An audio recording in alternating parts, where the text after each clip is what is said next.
各位好，欢迎来到何静涵说八卦拳不说八卦，只说拳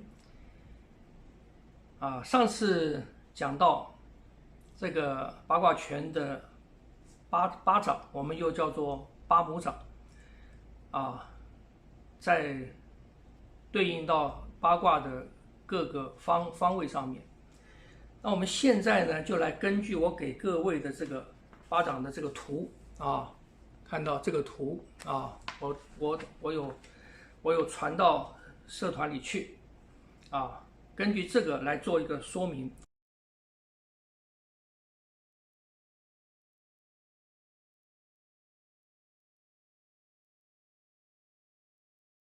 各位会看到，第一个它有一个掌名叫做狮子掌、顺势掌、背身掌、平托掌、风轮掌、握掌、反身掌、抱掌。这个是什么？掌名是什么？掌名是一个归类的名称归类的名，好像我们树归类这是什么科的树那这个科下面又分什么树什么树什么树同样的比方讲狮子掌，狮子掌是属于乾宫的。你看它这个卦名乾宫卦象，所谓卦象就是它这个卦是怎么画的它代表的它的阴阳属性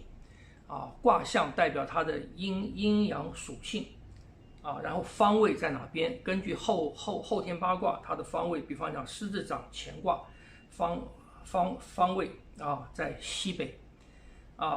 然后在四象，它跟四象的关系是什么？它是阳它是阳。这个地方顺便讲一下，你看在四象里面，狮子掌是阳，然后握掌南方的也是阳，所以狮子掌是四象的阳之阳外的，在外的它的阳面。我不是说八卦是四象的阴阳面吗？而握掌是属心的它是四象的阳的阴面再来做一个说明。在五行呢，它是属火，因为它是阳，它是最阳的所以这就是八卦后天八卦，我讲它能跟四象结合，跟五行结合。外取象是狮。什么叫做外取象？就是它用我们身体外面的，用世界上的一个东西来比喻这个掌，让我们知道这个掌的精神在哪里比方他用狮，虽然它的名字叫狮子掌，它的掌势名称叫做狮子张口。他用这个狮子不仅仅是一个名称而已，它是用我们对狮子的那个概念，狮子代表什么代表一种雄性的代表一种王者，至高无上的动物百兽之王这个东西然后在动作上面，他狮子张口他做的也是一个狮子的，你做出来是那种狮子的威武的那种形象这个叫做外取象。那掌势名称是这个动作，它的代表动作的这个式子的名称。所以在狮子掌的掌名这个纲目下面有很多的式子，不同的名称，但是都是属于狮子掌都是属于狮子掌。你只要是我这个是头的，我用的力量是在肩胛骨以上，肩胛骨以上的力这个力，我只要是这个，我不管是用这样子打，我还是用狮子张口的方式，我还是这样子打我的姿势动作可以不同，每一个式有它单独的名称，可是它们都归类于狮子掌，都归类于这个乾宫的所以内取象内取象就是对应于我们身体的部分这个是头这个是对这个图表做一个说明这个里面，比方讲背生长各位看背生长，它外取向是熊什么原因因为艮它是艮宫它对应于背，熊我们都知道，我们讲这个熊这个背上的力量是很强的，我们取向于那个熊的那个身体上面的那个威力所以它的长势名称是什么？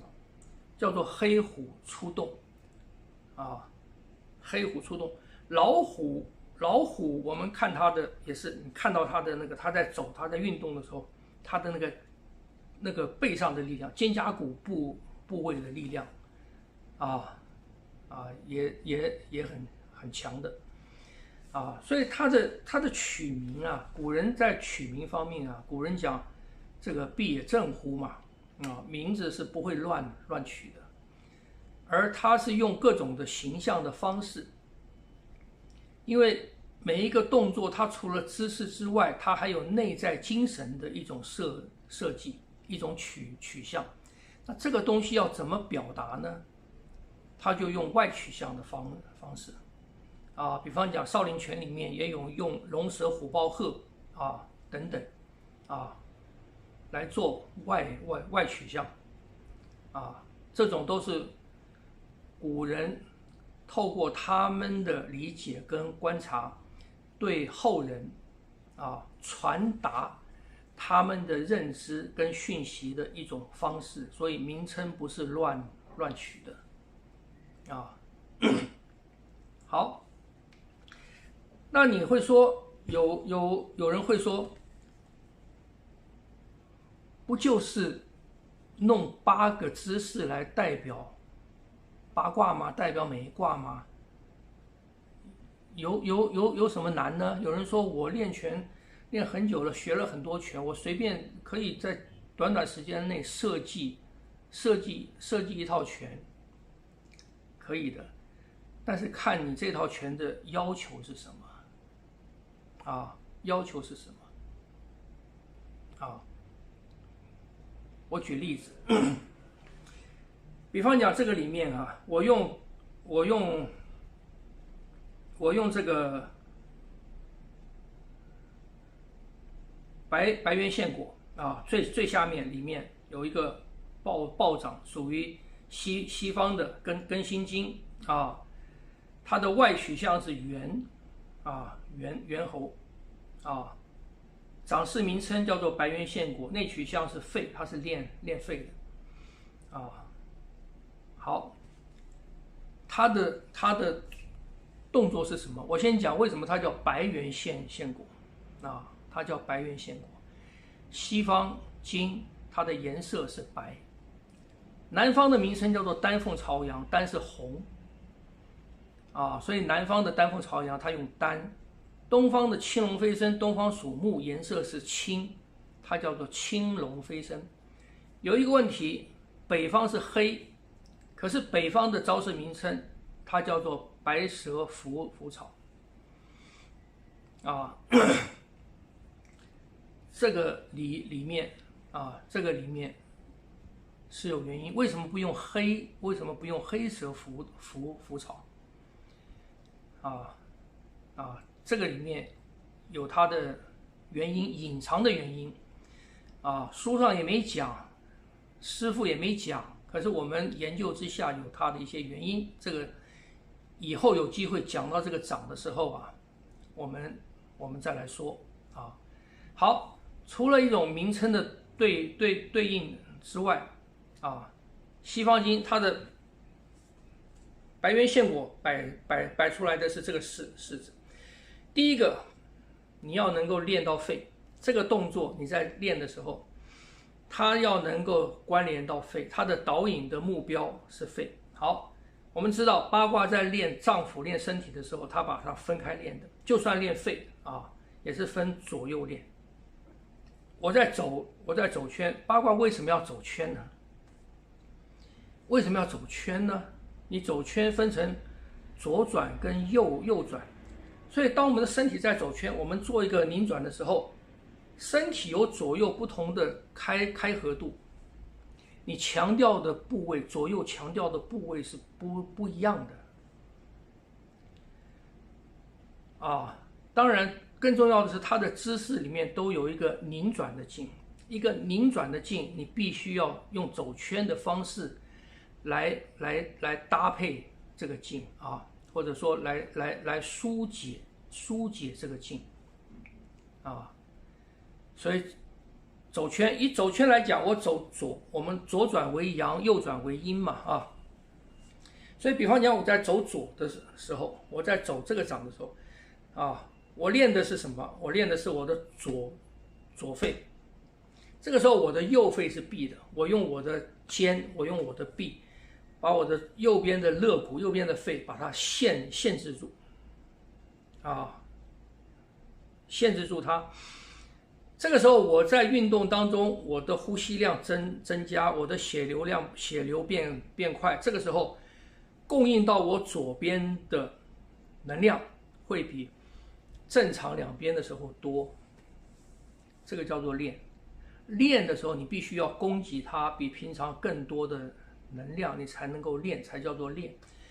否则一般的状况只是养，没有达到练啊。所以第一个，它在姿势上面啊，可以分成我在练左肺，我这个姿势要能够关联到左肺，怎么样关联到左肺？第一个右肺闭住，第二个肩要往后拉，你的肩胛骨左边的肩胛骨要朝脊椎骨合住，肩胛骨往脊椎骨合住的时候，就把你的肩往后拉了，往后拉的时候，胸的这一边就开了啊，就开，上面胸的肺的上叶的部分就开，然后手肘要起来，手肘起来往外顶，这个时候手肘起来往外顶，肋开了啊，这个部位开了，你不能这样子，这样子的时候，你的肺是闭的，你这个地方是闭的。啊，你没有给他锻炼的条件，没有给他足够的空间，你在锻炼他，可是你没有给他足够的空间来锻炼他，啊，所以手撑起来，然后手翻，啊，往上的，啊，这个叫做白圆线骨，好像手里面捧着啊一个苹果啊，往上献。啊，白圆线骨当然有些取自于中国这个小说里面比方讲《封神榜》啊或什么里面的一些故事啊，所以白圆线骨的力啊是下往上。为什么它变成下往上呢？你说白圆线骨是西方，它在四象里面是属于阳阴，是阳往阴走的。为什么它是往上啊？好，这个我们又要回过头来说了，在四象里面啊，阴跟阳，它们的变化是比较少的。所以八卦拳说，离为阳，坎为阴，正对两宫变化深。因为离的时候你已经在很高了，你很高的地方你要产生变化，你必须要往下走。坎的地方已经是很低了，你低的地方要再产生变化，你必须力量要往上走。只有左右这两个啊，就是金跟木这两个啊，木是从阴往阳走，从阴往阳走的，好，它很顺。秋天跟春天的差别在哪里？它们都是阴阳之间的过渡。春天带的底子是什么？带的底子是冬天的底子，所以春寒料峭，春天的底子是冷的，是阴的，它虽然要往阳走，可它的阴多阳少，它是从阴变过来的。所以春天啊，就是说阴阳或者说正宫，它的底子是阴而往阳发展。秋天呢，我们讲秋天虽然是往冬天走，可是我们常常有说秋老虎，它带着底子是火，秋天的底气是火，所以它虽然是往冬天走，往寒走，往阴走，可它的阳的成分是很强的，还是很强的啊。所以对宫对宫白渊献果这个照四象来讲，它应该是阳往阴走的一个过渡，可是它在阳往阴走，它的本质上面还是属阳的多啊。所以这个白渊献果的柿子是矮下来，为什么是献呢？就是我是献的，我是低的。被我献的皇帝或长者是高的，所以我这个是往上拖，是往上的，是往上的。好，这个是跟脏腑的对应啊。那么在气血上呢，在脉呢，八卦的每一个宫的姿势，不光跟脏腑有关，脏腑是我们要练习的根。那个导引的目的地，但是中间要有通路，你的姿势跟你的目的地之间，它要有一个通路。这个通路是什么？在力的来讲，力的通路是经，气的通路是脉啊。那经呢？你要产生通路，你的经必须要拉开。这个经的部分很麻烦，我们等到下一个阶段讲到那个蛇形掌的时候，要花比较多的时间讲。脉呢，脉也要拉开。一般来讲，脉也都是循着经走的，它才能够被伸展顺畅，伸展开。好，我们的肺经呢？它经过几个转折，它到这个地方，经过几个转折呢？我们从外面看，第一个，大拇指到大拇指节，这是一个转折。第二个，大拇指节到手腕；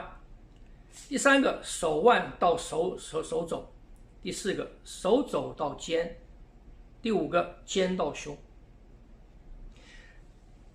肺的气脉，短短的这一条，它里面经过5个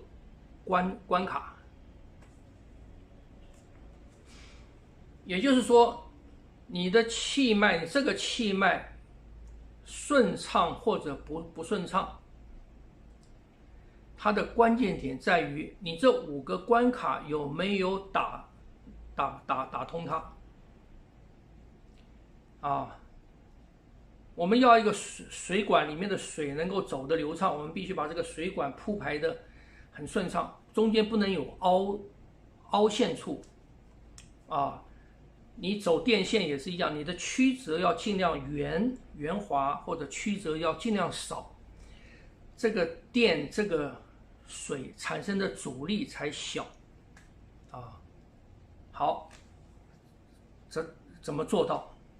啊？所以这个很难。第一个，大拇指撑开，大拇指往外面的方向撑开，把大拇指到大拇指节这一段要把它伸展开。所以